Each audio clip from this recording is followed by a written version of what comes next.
I first noticed it on a rainy afternoon, the kind where the clouds hang heavy and gray, and the smell of wet asphalt seeps into your bones. I was rifling through the old family albums in the attic, dust tickling my nose. When I realized it, I wasn't in the photos. Not just a few, mind you, but all of them. Every birthday, every graduation, every Thanksgiving dinner, my face had been erased. As though I had never existed. And yet, my sister's smile, bright, proud, belonging, was everywhere. For as long as I could remember, she had whispered it to me, softly, slyly, like a secret she expected me to believe. You weren't really born to this family. You were adopted. At the time, I clutched at those words, the way a child clings to a frayed blanket, and tried to live inside their shadow. My parents never corrected her, they never insisted I belonged. And so, I carried that quiet emptiness, that sense of less than, like a stone in my chest. Now, standing in that dusty attic, the rain tapping against the roof, I felt the years of doubt and exclusion pressed down all at once. I ran my fingers along the edges of the albums, tracing faces, memories, and laughter that had supposedly never included me. My chest tightened. And yet, deep down, a stubborn ember of defiance flickered. Something inside me refused to accept her story as truth. Life had settled into a quiet rhythm by then, the kind of ordinary days that can lull you into forgetting how much you ache. I worked at a small bookstore downtown. The scent of old pages and coffee grounding me each morning. My apartment smelled faintly of lavender and the rain that often followed me home from work. On weekends, I'd visit my parents' house, not often, but enough to keep up appearances, where my sister's laughter still seemed to echo louder than mine, filling rooms, dominating conversations, leaving me in a subtle, permanent shadow. She had a way of leaning in, sharing stories with a mischievous grin, her eyes always scanning for my reaction. You wouldn't understand, she'd say if I asked about anything important, her tone soft but edged, like a knife wrapped in velvet. And the family would nod along, never noticing, or perhaps choosing not to notice, the quiet tension. I tried to love her, to cherish the bond we were supposed to have. I baked pies with her for the holidays, I shared secrets I thought only siblings could share, but there was always that pang of exclusion, that invisible line she drew between us. Even now, years later, I remember the small, ordinary moments that hurt the most, reaching for a shared photo and finding it gone. Hearing laughter behind closed doors, the faint, lingering doubt she planted like seeds in my heart. Those seeds had grown into something heavy, something I couldn't shake, until one evening, a casual conversation, a comment, a lingering glance, would set everything into motion. It started with something so small I almost ignored it. I was at my sister's apartment helping her hang a few paintings she'd bought on sale.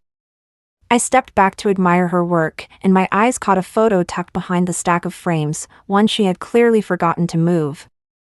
It was a family picture from years ago, Mom, Dad, my sister, and me. My younger self, smiling, standing right there. For a second, my chest felt like it might burst. I reached for it, my fingers trembling. "Where did you get this?" I asked, my voice barely above a whisper. "Oh, that old thing," she said quickly, a little too quickly. I thought I lost it. She laughed, too high-pitched, like someone trying to cover up a secret. My stomach tightened. I started noticing other things, the way she sometimes paused when our parents mentioned me, the way she subtly changed the subject when family stories included my childhood. And then there was the voicemail from my cousin, who casually mentioned a DNA test kit she'd ordered for fun, thinking it would prove family heritage for her own curiosity. A flicker of an idea formed, hesitant and wild. In my mind, what if the truth isn't what I've been told all these years? That night, I lay awake, the rain tapping against my window, the smell of wet earth drifting in. I traced the outline of my own hand, thinking about all the years I'd carried this quiet, gnawing doubt.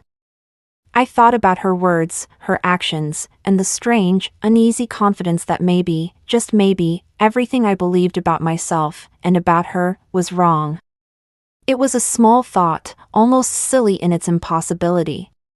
But sometimes, the smallest thought is the spark that starts a fire you cannot ignore. And I knew I had to act. The next morning, I did something I never imagined I would. I ordered a DNA test. My hands shook as I filled the tiny vial with a cheek swab, the sterile smell making my stomach twist. I told myself it was just curiosity, just to put a number to a question I'd carried for decades. But deep down, I knew this test could shatter everything, or finally make sense of it. Days passed slowly, each one stretching longer than the last. I tried to keep busy at the bookstore, but every customer, every turning page, reminded me of the emptiness I'd felt all my life. Then the email came, short and clinical, but the words burned, "Your results are ready." I clicked, my heart hammering, palms slick with sweat. I stared at the screen, at the chart, at the percentages and the small note at the bottom, confirmed parentage, you share DNA with your parents. Your sister does not. My hands fell to my lap, trembling. I read it again, and again, disbelief and relief tangled in my chest.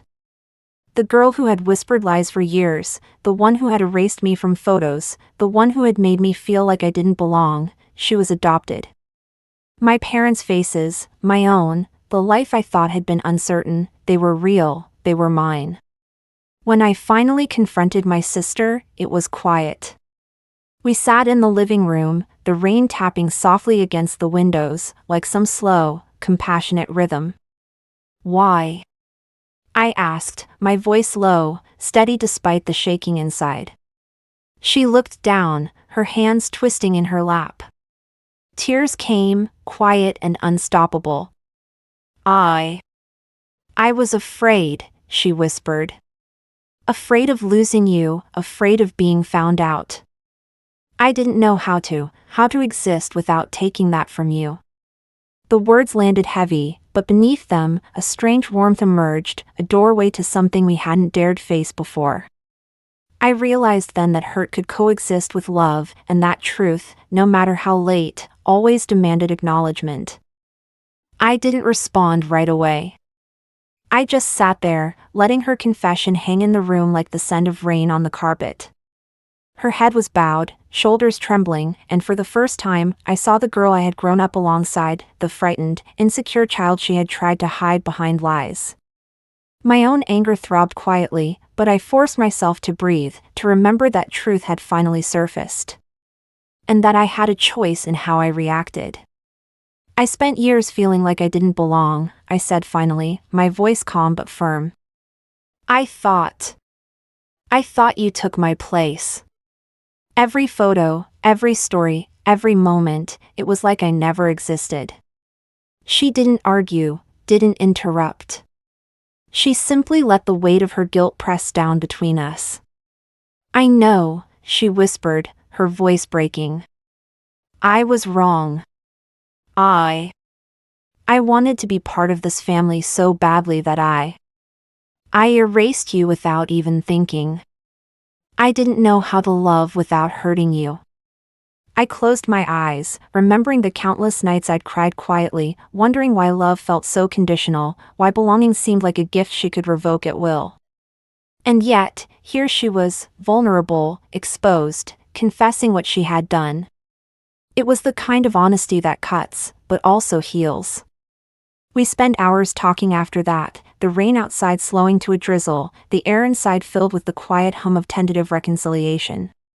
She told me about the adoption, the fear of being rejected by a family she longed to belong to, the twisted logic that led her to erase me from our shared history. I listened, sometimes nodding, sometimes silent, letting the truth settle in like sunlight through a dusty window. By the time I left that evening, I felt something I hadn't in years, a fragile but undeniable sense of reclaiming my place. Not through confrontation or anger, but through acknowledgement and truth. I had been here all along. A thread woven into this family's tapestry, no longer invisible, no longer erased. The days that followed felt strange, as if the house itself had shifted slightly on its foundation. I returned to family gatherings, and this time, I noticed things I hadn't before: the way my mother's eyes softened when they lingered on me, the quiet pride my father carried, even in small gestures. Like passing me the last slice of pie or asking about my day. The atmosphere felt lighter, almost unfamiliar, and I realized it was because the hidden tension, the quiet lie, had finally been confronted. Word got around the extended family, as it always does. My aunt asked me gently at Sunday lunch, "So, it's true, then?" And I nodded, the words surprisingly easy to speak. My sister sat beside me, hands folded, a little flushed with embarrassment, but there was honesty in her eyes now. The ripple effects were immediate. Cousins I hadn't spoken to in years came over, laughing, reminiscing, no walls between us. Even old family friends, who had always sensed a subtle distance between us, reached out with warmth, as if relieved to finally see the truth. At first, there were whispers. I heard fragments of conversations behind closed doors. "I can't believe she did that," or "Poor child, she must have been so confused." I let it be. I didn't correct the narrative, didn't explain the layers of fear and insecurity that had led my sister astray. I simply walked with the dignity of someone who had been wronged but had chosen understanding over bitterness. One evening, I found my sister sitting alone in the garden, the spring air soft with the scent of wet grass. I joined her on the bench, and we didn't need words at first. Just the quiet hum of life around us. Finally, she said, "I hope you can forgive me." I looked at her, the years of resentment softening into something tender and human. "I do," I said. "It doesn't erase the past, but it lets us move forward." She exhaled slowly, relief washing over her face, and I felt something lift from my own chest too. For the first time in a long while, the family felt whole. Not perfect, not untouched by pain, but whole, and I knew that truth. No matter how late, always had a way of setting things right. Healing didn't happen overnight. There were still moments when I caught myself tensing at her voice, or when old insecurities whispered that maybe this change was temporary. But each time, I reminded myself of the DNA test, of the truth laid bare, of the long conversations we had in that rain-scented living room. Slowly, the fear and doubt that had shadowed me for decades began to lose their grip. We started to reclaim lost traditions. I joined in holiday preparations without hesitation, my laughter blending with hers, no hidden agendas or whispered lies. Family photos were taken again, this time with me fully present, unafraid, finally allowed to exist in the frame. I felt the warmth of belonging settle into my bones, and I realized how much I had yearned for that simple acknowledgement all my life. My sister, too, changed in quiet ways. She became less guarded, more open, and I could see the weight of her secret lifting, her genuine smile no longer tainted by guilt. The bond we rebuilt wasn't instant, nor was it flawless. But it was real, human, and grounded in honesty. One afternoon, while folding laundry together, I caught her staring at me, a soft, uncertain expression on her face. "I'm sorry," she murmured again, almost like a ritual, but this time I didn't feel anger. I felt gratitude that the truth had surfaced. That we could finally move forward, and that the family I thought had rejected me had always been mine to claim. In that small, quiet moment, I understood something fundamental: belonging isn't given, it's reclaimed. And sometimes, the hardest part of family is waiting for the truth to set you free. Sitting here now, with the soft hum of the evening settling around me, I often think about how fragile family can be, and how strong it becomes when truth and honesty are allowed to breathe. I've learned that forgiveness isn't about forgetting, nor is it about erasing the pain. It's about choosing peace over resentment, and allowing the heart to heal in its own time. My sister and I still have our moments of tension, our quiet disagreements. But there's also laughter, understanding, and the kind of connection that comes from surviving the storms together. I've reclaimed my place, not by demanding it, but by standing in the truth and letting it guide the way. So I leave you with this, dear listener: how often do we let doubt and silence shape the stories of our lives? How many truths wait quietly, waiting for us to have the courage to face them? Would you have forgiven them if it were you? Tell me in the comments, my dear, what would your heart have done? And if these stories touch something in you, subscribe and stay with me. There are many more tales of family, truth, and healing to share, and I promise each one will leave you thinking, feeling, and maybe even forgiving a little more.